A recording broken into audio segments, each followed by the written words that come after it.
యుద్ధక్షేత్రము Myanmar. ఎవరి మధ్య యుద్ధము అంటే భారత్ చైనాల మధ్య.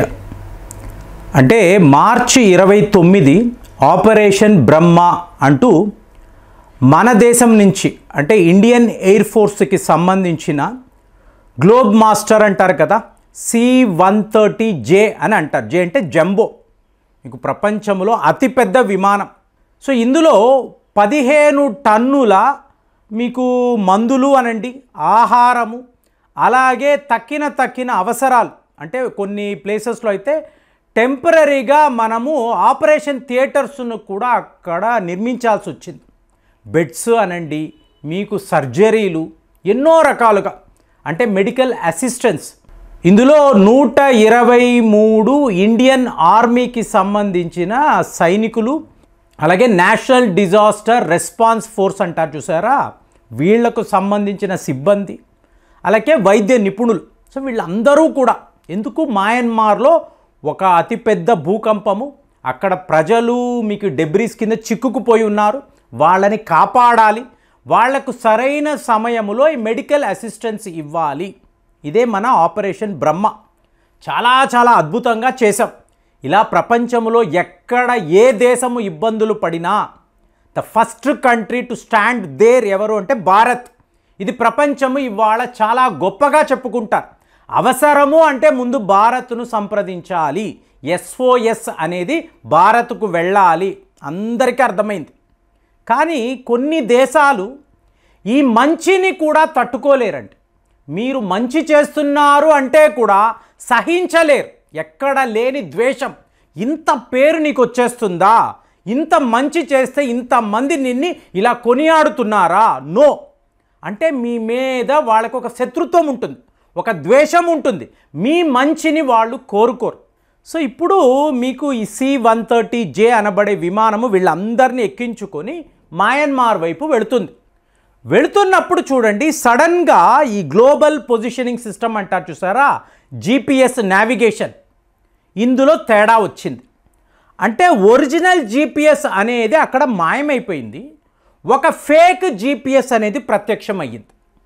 సో దాంతో డైరెక్షన్ అంతా తేడా. ఇలా మీరు విమానం నడుపుతున్న పైలట్కి సడన్గా డైరెక్షన్స్ అంతా మారిపోవడం. సో ఇప్పుడు ఈ GPS ఏమిటి అంటే ఫేకా నిజమా మనకు తెలియడం లేదు. మీ శత్రువుల యొక్క ఆలోచన ఏంటి, మీరు సహాయం కోసం వెళుతున్నారు, ఈ విమానము ఒక కొండకి గుద్దుకొని పడిపోవాలి, లోపల ఉండే మీకు సిబ్బంది అంతా మరణించాలి, లేదా మీకు ఒక సముద్రంలోకి వెళ్ళి పడిపోయేలాగా ఇలాంటి ఏర్పాట్లు ఫేక్ GPS డైరెక్షన్స్ అనేది క్రియేట్ అయ్యాయి. కానీ వీళ్ళు గమనించని విషయం ఏంటి, అక్కడ విమానము నడుపుతున్నది ఇండియన్ ఎయిర్ ఫోర్స్కి సంబంధించిన పైలట్. ఇప్పుడు భారత్ పాకిస్తాన్ యుద్ధంలో చిన్న జ్ఞాట్ విమానాలను పెట్టుకొని శాబర్ లాంటి అమెరికా వాడి అత్యుత్తమమైన ఫైటర్ జెట్స్ను ఎదుర్కొని తుక్కు చేసిన వాళ్ళు మన ఇండియన్ ఎయిర్ ఫోర్స్ వాళ్ళు. అలాంటి సత్తా ఉన్నవాళ్ళు. అలాంటి ఒక పైలట్ ఈ విమానం నడుపుతున్నప్పుడు ఇమీడియట్గా అర్థమైంది, ఎవరో శత్రువులు ఏమో చేస్తున్నారు, నో ఇలా కాదు. వెంటనే GPSను ఈయన ఆఫ్ చేసేసారు. ఇనర్షియా నావిగేషన్ సిస్టమ్ అని, అంటే ఇవి మనం హిమాలయాల వద్ద కదండి ఇలాంటి పెద్ద విమానాలు నడుపుతూ ఉంటాము, కాబట్టి అడ్వాన్స్డ్ టెక్నాలజీ మన వద్ద ఉండాలి. ఈ ఉద్దేశముతో ముందు చూపుతో మీరు రఫేల్ విమానాలు అనండి, సుఖాయ్ విమానాలు, ఇలాంటి గ్లోబ్ మాస్టర్స్, వీటిలో ఇలాంటి ఇనర్షియా నావిగేషన్ సిస్టమ్ని మనము డిప్లాయ్ చేసుకున్నాం, ఫిట్ చేసుకున్నాం. సో ఈ GPSని ఆపేసి మీకు ఈ సిస్టమ్ని ఓపెన్ చేయడంతో మీకు క్లియర్గా డైరెక్షన్. చూడండి ఫ్రెండ్స్, ఇక్కడ బాబోయ్ శత్రువులు ఏదో చేస్తున్నారు, మన మీద వాళ్ళు మిసైల్స్ కూడా వాడవచ్చు, ఒక డ్రోన్ని కూడా వాడి మన విమానాన్ని వీళ్ళు ధ్వంసము చేయొచ్చు. ఎక్కడా మనం భయపడలేదు. మయన్మార్ అనుకున్నాం, నేరుగా మయన్మార్కే వెళ్ళాం. సో వెళ్ళి వెంటనే మనము ఈ రెస్క్యూ ఆపరేషన్ అనేది మొదలుపెట్టాం. అక్కడ నుంచి మళ్ళీ ఈ విమానము ఇదే ఇనర్షియా నావిగేషన్ సిస్టమ్ ద్వారా వెనక్కి వచ్చింది. నెక్స్ట్ డే మార్చి 29 అంటున్నాను, 30 మళ్ళీ ఇంకొక విమానం, 31 కూడా ఇంకొక విమానం వెళ్ళింది. మనము ఎక్కడ అనుకున్న పనిని ఆపలేదు, సహాయం అనుకున్నాము. మయన్మార్ ప్రజలు కష్టాలలో ఉన్నారు, ఆదుకోవాలి అనుకున్నాము, వెళ్ళాం. సో ఇప్పుడు ఈ పని ఎవరు చేశారు అంటే ఈ కోకో ఐలాండ్స్ గురించి మనం మాట్లాడతాం. ఇది భారత్కు సంబంధించిన ఒక ఐలాండ్ అండి. సో దీనిని మనం ఏం చేసాం, దారదత్తంగా తీసుకువెళ్ళి బర్మా అనబడే మయన్మార్కి ఇచ్చాం.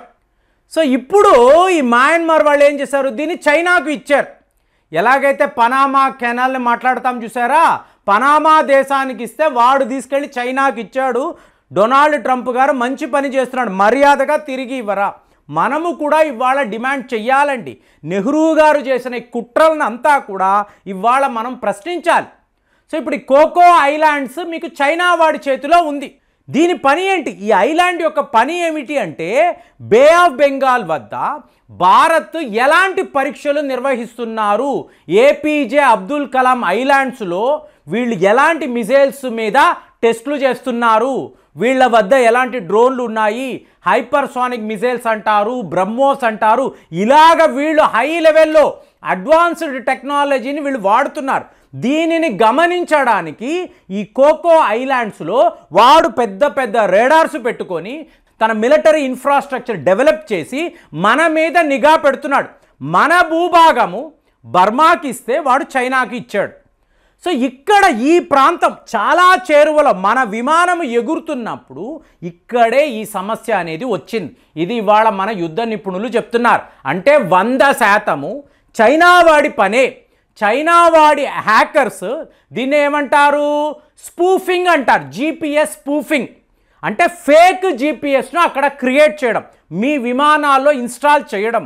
కానీ మన దగ్గర ఉండే అడ్వాన్స్డ్ టెక్నాలజీ మనల్ని కాపాడింది. కానీ ఇక్కడ మనము తెలుసుకోవాల్సిన విషయము, పీపుల్స్ లిబరేషన్ ఆర్మీ అంటాడు, 20 లక్షల మంది సైనికులు అంటాడు, ప్రపంచములో మాదే ఒక సూపర్ పవర్, తిరుగులేని శక్తి, మా ఎయిర్ పవర్ ముందు ఎవరు నిలబడలేరు, ఇన్ని మాట్లాడతాడు కదా. మయన్మార్ నీ పొరుగు దేశము, లాంగెస్ట్ బార్డర్ కలిగి ఉన్నావు, అక్కడ ఒక భూకంపము, వాళ్లకు సహాయం చేసే సత్తా వీడికి ఎప్పుడూ లేదు. అడిగితే పాకిస్తాన్ మిత్రదేశము, టర్కీ నా మిత్రదేశము, టర్కీలో భూకంపము వచ్చినప్పుడు ఎవరండి వాళ్ళకి హెల్ప్ చేశారు, ఆపరేషన్ దోస్త్ ఎవరు చేశారు, మనము వెళతాం. కానీ చైనా వాడు ఏ రోజు ఎవరికి కూడా ఎటువంటి సహాయం చేయడు. మోరవర్ మనము హెల్ప్ చేయడానికి, ఇప్పుడు యుద్ధము అనుకోండి, పదరా యుద్ధములో డిసెప్షన్ అనేది చాలా ముఖ్యం. అంటే శత్రువుని బోల్తా కొట్టించడం చాలా ముఖ్యం. అక్కడ చెయ్యి, దమ్ము ఉంటే అక్కడ చెయ్యి. ఇక్కడ మేము ఎందుకు వెళ్తున్నాం, విమానం తీసుకుని ఎందుకు వెళ్తున్నాం, వాళ్ళకి సహాయం చేయడానికి.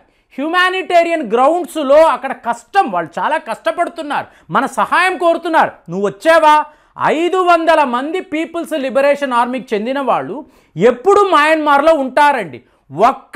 ఒక విమానము అక్కడికి రాలేదు, వాళ్ళకి ఎటువంటి హెల్ప్ చెయ్యలేదు.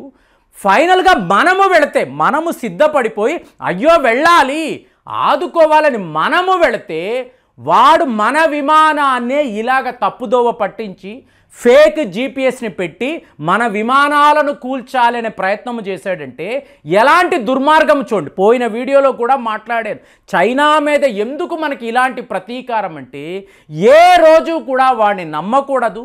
ఎటువంటి మంచితనము లేని ఒక దేశము, వాడికి తోడుగా ఈ పాకిస్తాన్. సో ఇలాంటి దేశాలను ఎప్పుడూ మనం క్షమించకూడదు.